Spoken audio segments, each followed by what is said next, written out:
following program may contain coarse language, violence, nudity, mature subject matter, or scenes which may not be suitable for all viewers. Viewer discretion is advised. All Hit Radio.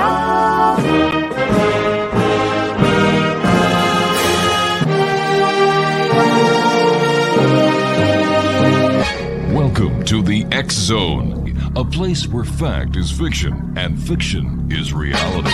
Now, here's your host, Rob McConnell. And welcome back, everyone. This is the first show of September 2023, and already you can feel fall in the air. It's been a very warm and clammy summer. Right now, outside our studios, it's 85 degrees. That is hot for this time of year. Mind you, it's been very hot throughout the summer. And welcome to first show of the fall season, I guess. Tomorrow, parents around every province of Canada will be smiling. They'll be dancing. They'll be so happy. Why? Because kids go back to school tomorrow. I remember those days. Man, what was that song by...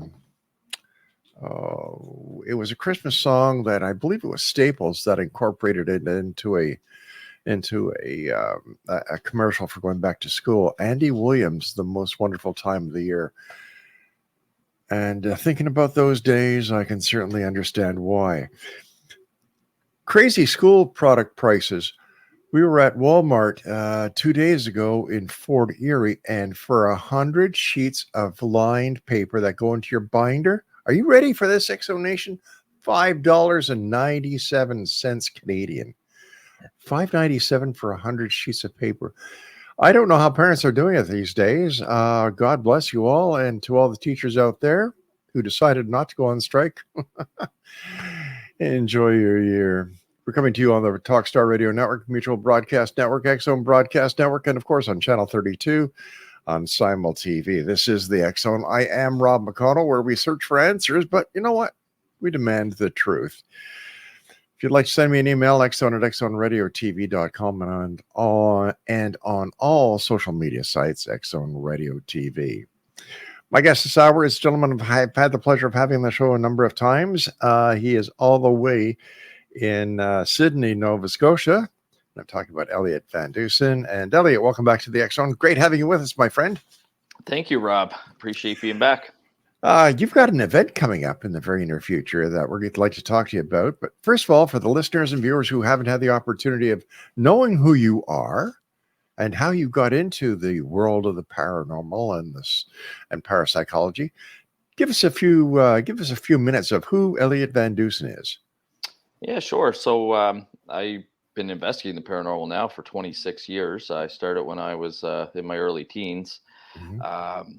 I always credit the show Unsolved Mysteries to getting me into the paranormal because I knew one of two things. I knew that I wanted to be a police officer.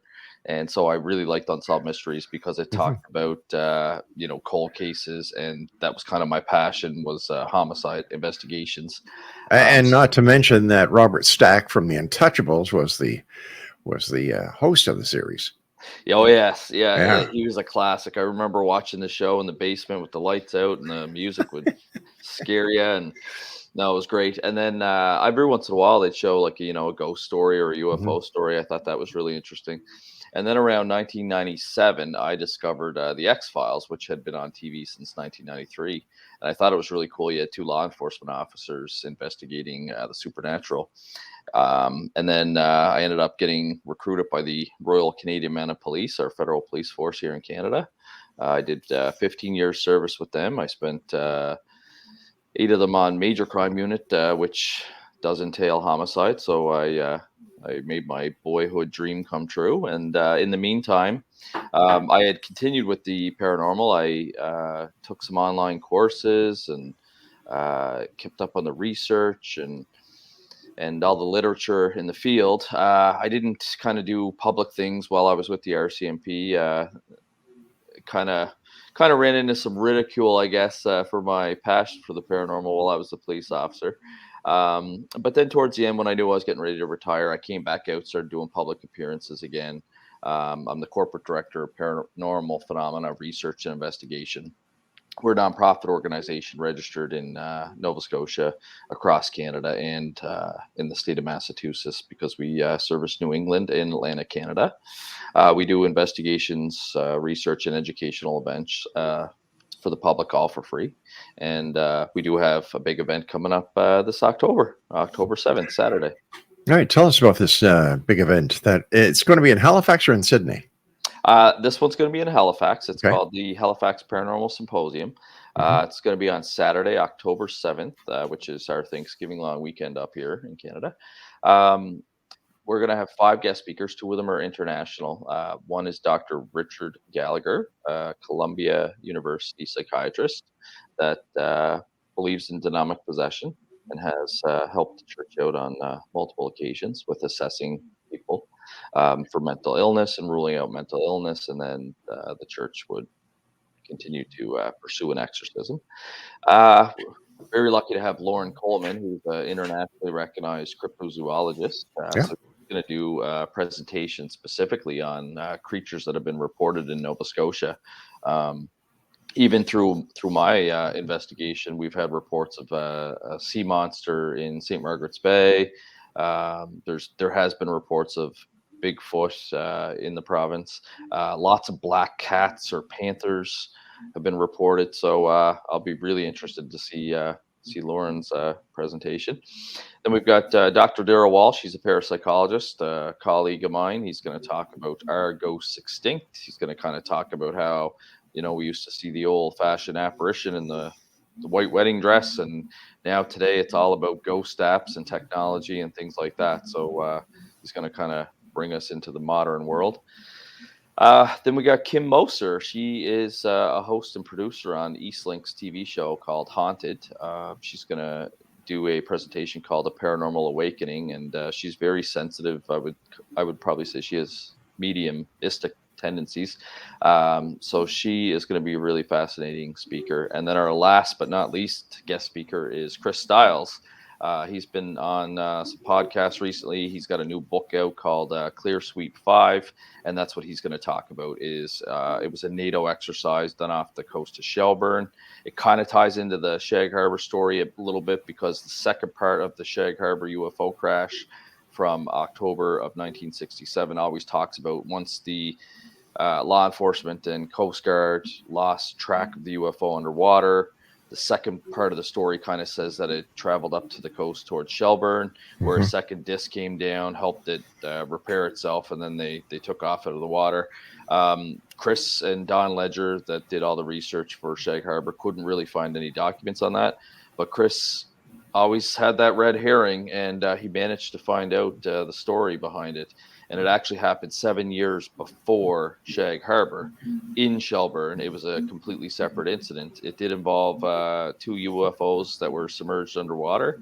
The Canadian Navy and the Canadian divers that he interviewed claimed that they saw extraterrestrials repairing the ship, and that there's video footage of it. So, of course, Chris is a bulldog. He's trying to track down that video footage from the government. Whether or not he'll get it or not, that'll be another story. Why do you think throughout the years the phenomena of the paranormal has lived through so many different phases of the investigative techniques and technology available, and yet no physical evidence? Very, very little evidence for sure. I actually find it's getting less and less now with technology. Yes, just because now with all the videos out there, like I used to do a presentation. I have one coming up actually September 8th here in Sydney, called Hauntings, Exploring Apparitions, Poltergeist, Demons. And I used to show a photo of my niece and nephew, and the only thing that was real in the photo was them in the clothes they were wearing. Everything else was fake. The dock that they were sitting on was fake. The water in front of them was fake. The reflection in the water was fake, but it looked real. And now with AI, you can generate that kind of stuff, within seconds. Same with photographs and things like that. So I find the evidence coming forward today, especially from, your local paranormal investigator groups, seem to be like electronic voice phenomena coming from apps, which I am highly suspect of for how they function. And it's actually kind of interesting. We have a electronic voice phenomena specialist with my team. He's an audio engineer, and he is currently working with a Canadian university right now on after-death communication. And they're actually looking at these apps to see kind of what makes them tick. So I'll be very interested to see what kind of work they come up with. How haunted is Nova Scotia? Oh, Nova Scotia's definitely got a very haunted reputation. There's just so many spots downtown Halifax. The big event that happened there was the Halifax explosion, of course, that caused mass chaos and devastation downtown. So there was a lot of different places that housed bodies from the Halifax explosion. The Five Fishermen restaurant is very popular downtown Halifax. It's an excellent higher end restaurant that used to be Snow's funeral home. And that building has housed bodies not only from Halifax explosion, but also from the Titanic. So that restaurant's very haunted. Just right across the road from there is St. Paul's Church. And St. Paul's Church is famous for the window that every time they keep replacing it, the figure of a pastor keeps reappearing in this window. And the church had commented on it, saying that the only thing that they could say is that the resemblance in the window does appear to look like the pastor that had died in the Halifax explosion. So all kinds of different sites to check out. And some of them are cool too, like the Maritime Museum of Atlantic, which is cool within itself, but that houses a couple of different ghosts there. One is from the Samborough Lighthouse. It was a lightkeeper that had gone into town, spent all the military's money on booze, came back, didn't have a good time when he got back because nobody was too happy with him. And apparently his soul kind of stayed with the lighthouse. And then when they moved the lamp from the lighthouse into the museum, his spirit apparently followed it there. So strange, to say the very least. Yeah, lots of strange stories. It's definitely a great place to be a paranormal investigator for sure. Stand by, Elliott. You and I have to take our first break. Exonation. Elliott Van Dusen is our special guest. www.ppri.net. And we're going to be continuing talking about the symposium that comes up in October, which date? The October 4th? 7th. October 7th. Yeah. October 7th. And for more information, you can contact Elliott at www.ppri.net. This is the X Zone. I am Rob McConnell. Elliott Van Dusen and I return on the other side of this break. Don't go away. Elliott Van Dusen is our special guest. He is the coordinator and the gentleman behind the Halifax Paranormal Symposium, October 7th in Halifax, Nova Scotia. If you'd like more information, visit his website at ppri.net or visit his Facebook page, Elliott.Van Dusen, on Facebook.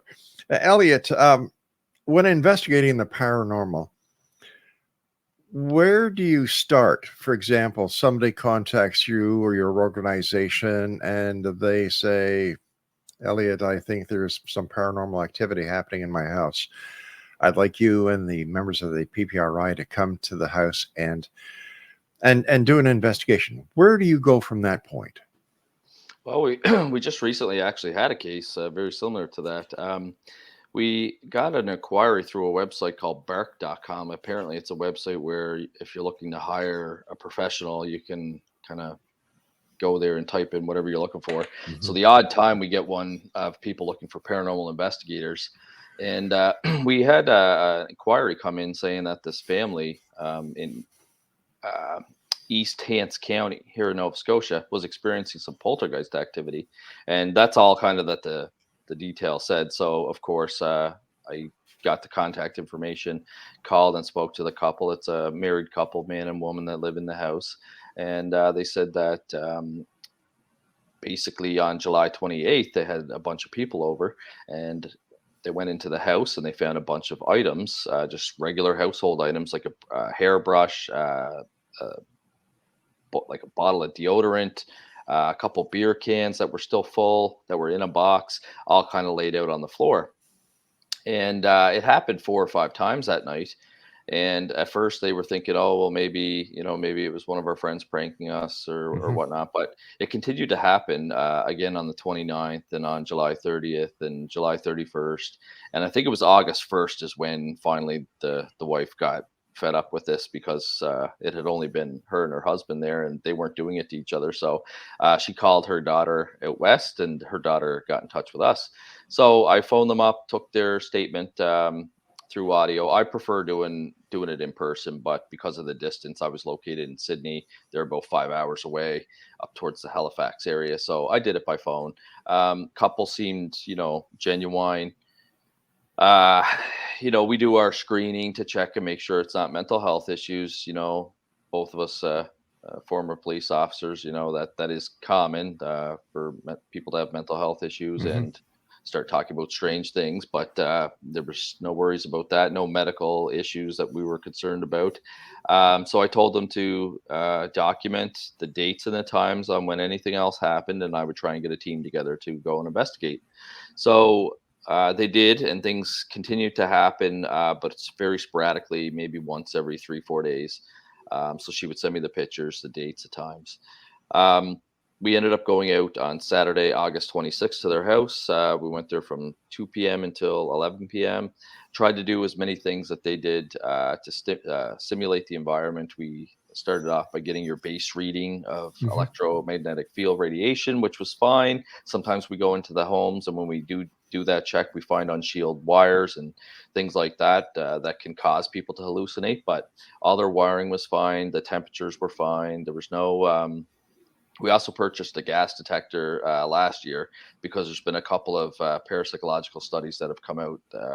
Two in specifically, that carbon monoxide can cause people to experience haunting characteristics as well. One was by a faulty hot water tank that had been installed. So of course we brought the gas detector. Everything Sure. was good there, and we also got a Geiger counter. But I didn't expect there to be any nuclear radiation or anything like that there. But we did do that check. So all the environmental features checked out. Um, Turned the power off to the residents to make sure that there was no interference. Sat outside on their deck. They had a very nice, large enclosed deck, and got to talk to them. We had a medium come for the first time. I had heard lots of good things about her, but had never worked with her before. So the family was open to us having a medium come in. And that was probably the most fascinating thing, because throughout the course of the night, nothing paranormal happened that we witnessed. We didn't see anything. We had cameras set up. No items appeared at a place, nothing like that. All the base environmental readings stayed the same.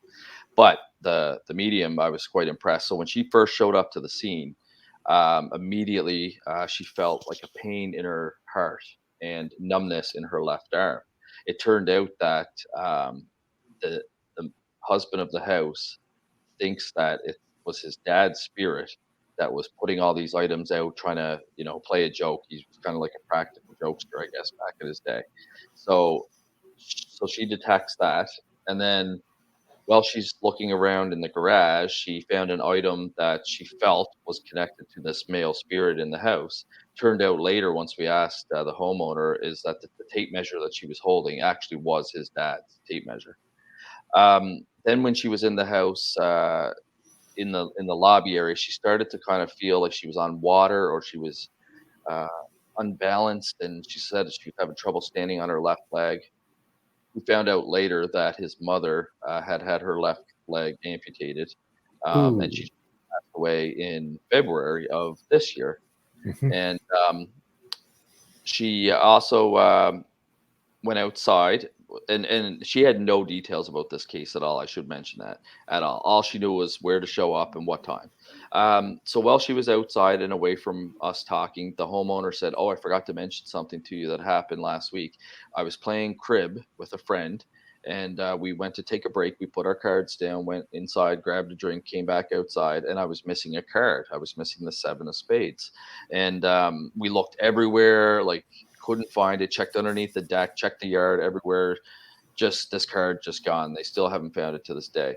So one of my investigators handed the deck of cards to Jody, our medium, when she came in, and she felt it, and she could tell. She said, "Oh, I don't like these cards. They're very busy." And I looked at them, and they were recycled cards from Casino Nova Scotia. So I would imagine, quite a few people touched them before they circulated them out. But then Pierre asked her specifically, "Do any cards or card come to mind?" And she said she could see the 6 and the 8 of spade.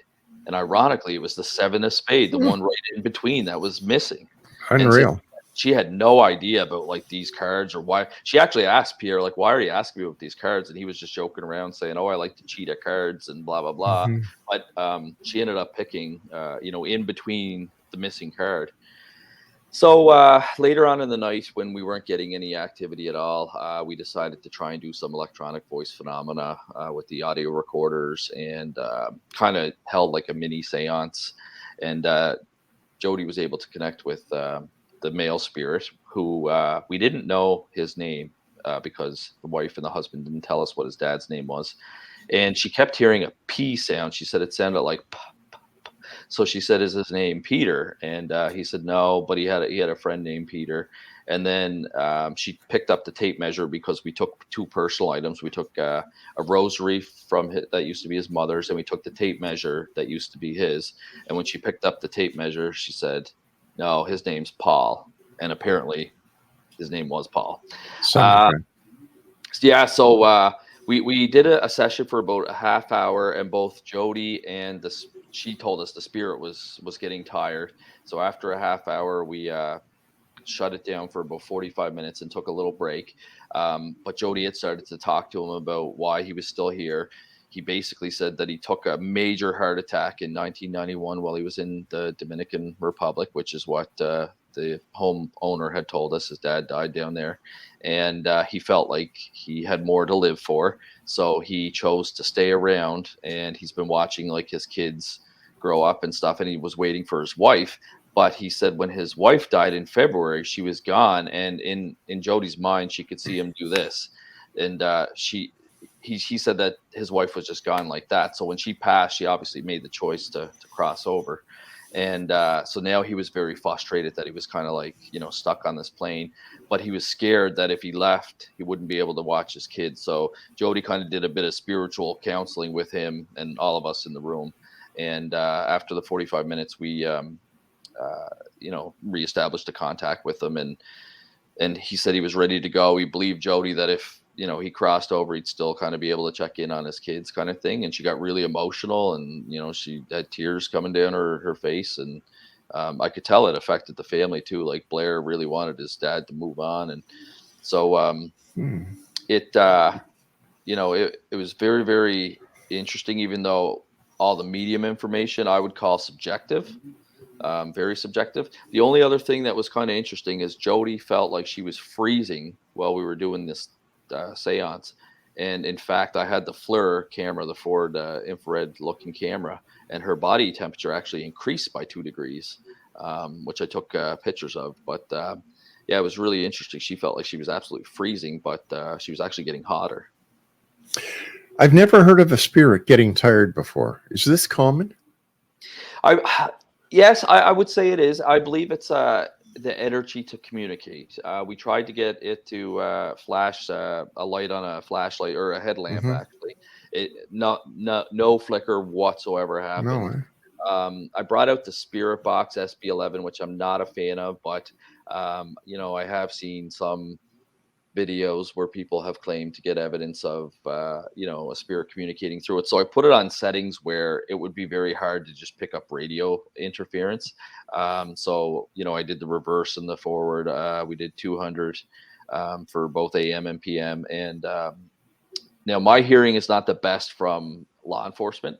So there were a few times where questions were asked and the group thought that they had heard a yes come through there.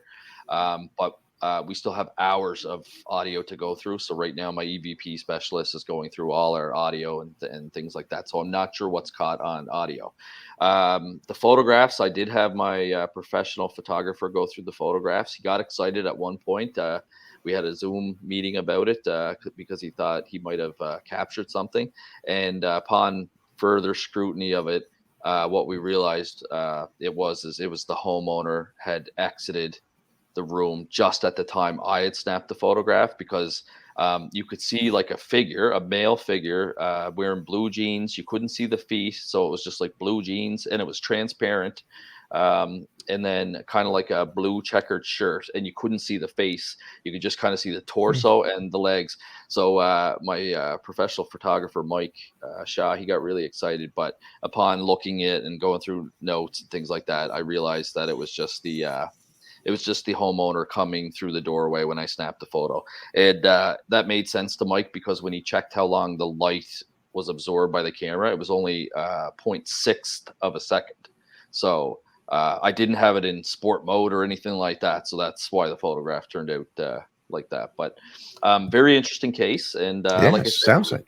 The medium stuff was probably the most interesting, even though I am aware, as a scientist, that is very subjective, because it's all based on basically somebody's opinion. But I mean, we were able to corroborate, what we could. How long did the investigation take from start to finish? Like, you're still not finished it, I would imagine, because you still have to go through some EVP recordings. But up to date, what do you figure? I would say... Oh, geez. I would say we've probably put in at least 36 hours, I would say, so far, between, doing the initial interviews, traveling, going out and doing or all the pre-planning as well. We did some research. I tried to find poltergeist cases in the literature where a poltergeist or a ghost would organize things very neatly.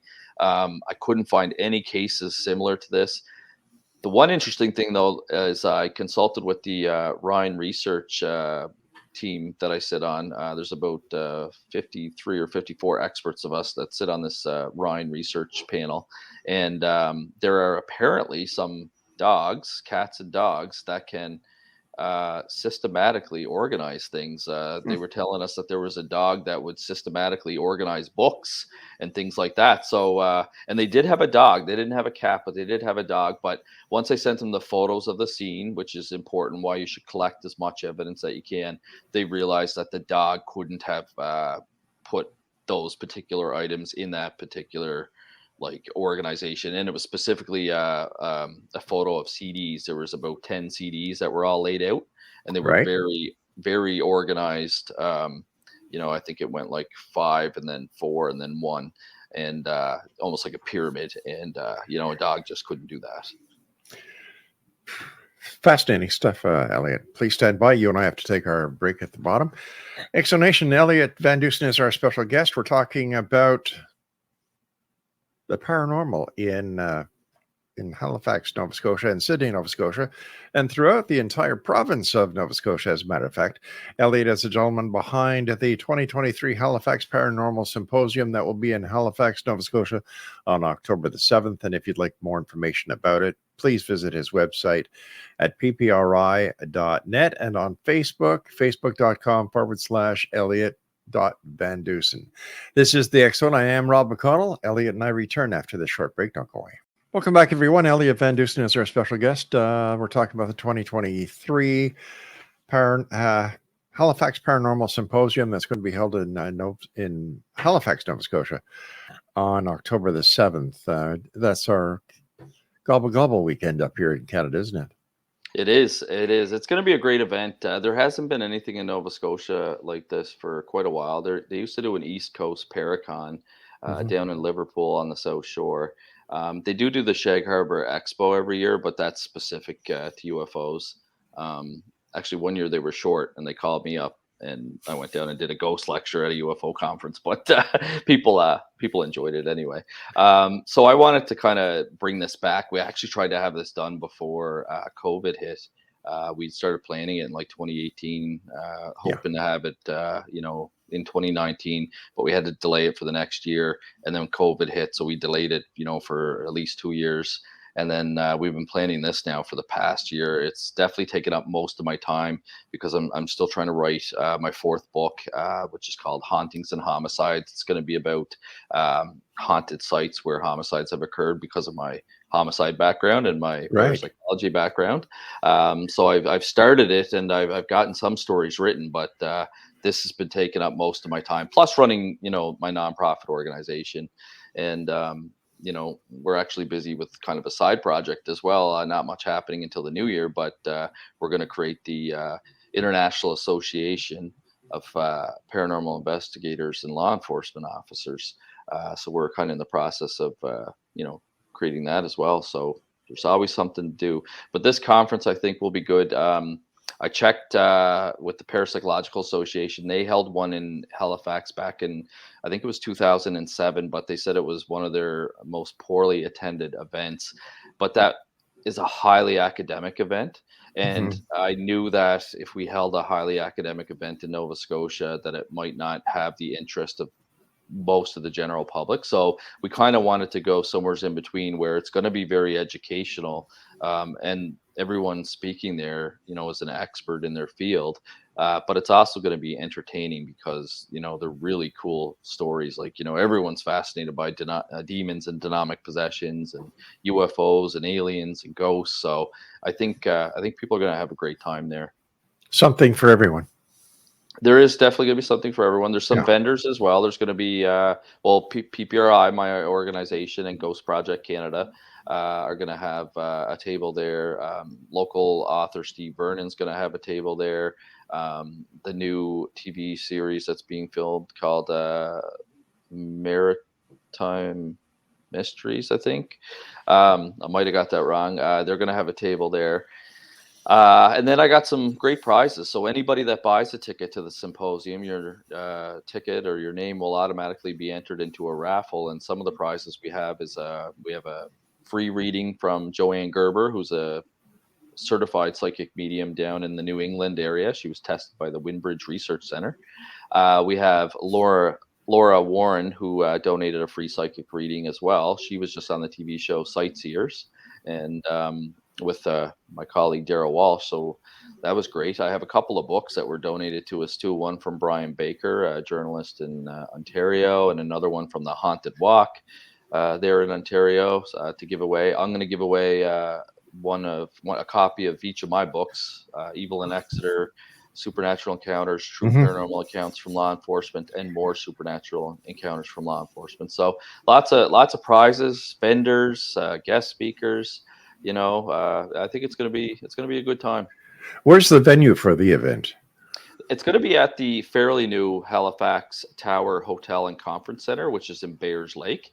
They had just built it when we signed the contract to do the symposium there. So it would be about 2 years old now, but great venue, good location as well. Bayers Lake has a bunch of chain restaurants and shopping and things like that. It's 20 minutes from the Halifax International Airport. So very, very good location. Tell me, what, if any, has been the case that you have worked on where the hair on the back of your neck stood up and you said, oh my God, something is here? It's definitely the Exeter case, which I've talked about a lot on all the podcasts. It was a house, a fairly new house that had nothing to do with the location or where the house was built. I believe it had to do with the people. And I always say that not just locations can be haunted, but people and objects can be haunted as well. I witnessed, I could hear footsteps approaching me very clearly. I saw doors open and close on their own. I saw locks lock and unlock on their own. I saw a doorknob turn 3/4 of the way when there was only myself on that second level. And when I opened the door, as it was still turning, there was nobody there. We experienced temperature drops, but the equipment didn't pick that up, which is not uncommon. Sometimes people experience the temperature drops or a temperature rise, and the equipment doesn't pick it up.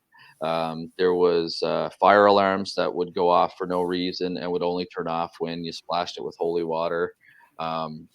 the kids wouldn't sleep for days on end, claiming that they could hear something scratching inside their walls. And of course, we checked, make sure there's no rodents, make sure the tree branches aren't outside scratching the window.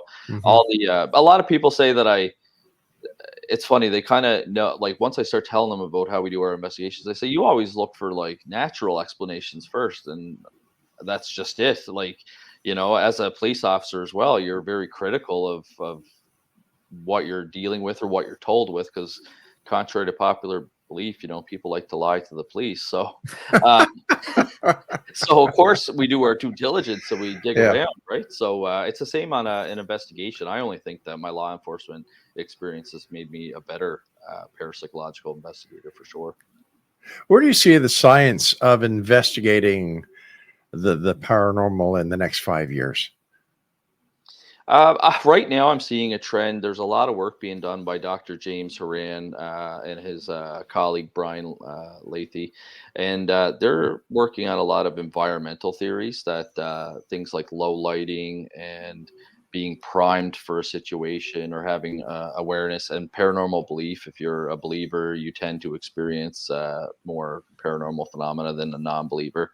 I think a lot of the research is going that way. As far as the field investigations right now, I find that it has slowed down significantly since all the TV ghost shows have come out, because everybody wants to be a paranormal investigator. Even for the Halifax Paranormal Symposium, I reached out to all the groups that I could find online that had a website or that were on Facebook, because some people don't have websites now, it's just Facebook pages. And I think there was at least a dozen different teams in Nova Scotia that I could find. Now, we're not one of those organizations that says, okay, guys, it's Friday night, let's go out to the graveyard, or let's call up our local museum and go hang out in the museum. We're more of a reactive organization, because we do so much in education and things like that. So when we get a call, like we did back on August 26th or August 1st, I guess the call came in, it's because we're like a reactive organization kind of thing. Now, if one of my investigators has a really cool site that they want to check out, for example, Pierre came to me recently with a possible admiral's house at the Stadacona base in Halifax, the old military base, and Pierre is retired Navy. That place sounds really, really interesting to me. There was a lot of death that happened there. Yellow fever had gone through there at one point, and I believe a servant had fallen down the stairs and died at the house. So a lot of history, a lot of traumatic history involved, and it sounds like a promising kind of location to check out. If we have nothing on the go, sure, it gets us out and gets us using the equipment and kind of gets some practice in. And you never know what you're going to see. Like I said, last investigation, I was mostly impressed with the medium rather than anything else. Time has come when you and I must say so long for tonight. First of all, Elliott, thank you so much for all the great work you do, and thank you for your service as a member of our federal police force. You guys do a great job. Any last words of wisdom for the X-Zone Nation? And of course, give us some more information about your symposium that is on October the 7th in Halifax. Yeah, absolutely. So if you go to our website, ppri.net, and click the link, the events link on our website, it'll take you to the Halifax Paranormal Symposium kind of website we have set up. ppri.net/tickets is where you can get your tickets. There's still a limited number of tickets available. We expect sales to start picking up here as the fall continues. We've already pre-sold quite a bit, so we were happy with that. So I would expect now, with the fall weather coming and school back in and people looking to do spooky stuff, that the ticket sales will ramp up here. So grab your ticket now if you're kind of holding on or thinking about getting it. And our website is basically the main place to get in touch with us. There's a contact us form, and even if you have a question about the paranormal, feel free to contact us. Sometimes we just answer questions for people. That's Elliott, what we're there for. Elliott, thank you so much for your time, and I look forward to the next time you and I meet, either here or who knows where else. But continued success and good luck with the symposium. All right, thanks a lot, Rob. Appreciate being back on your show. Take care, my friend. X-Zone Nation, we'll be back on the other side of this break as the X-Zone continues with yours truly, Rob McConnell, from our broadcast center in St. Catharines, Ontario, Canada.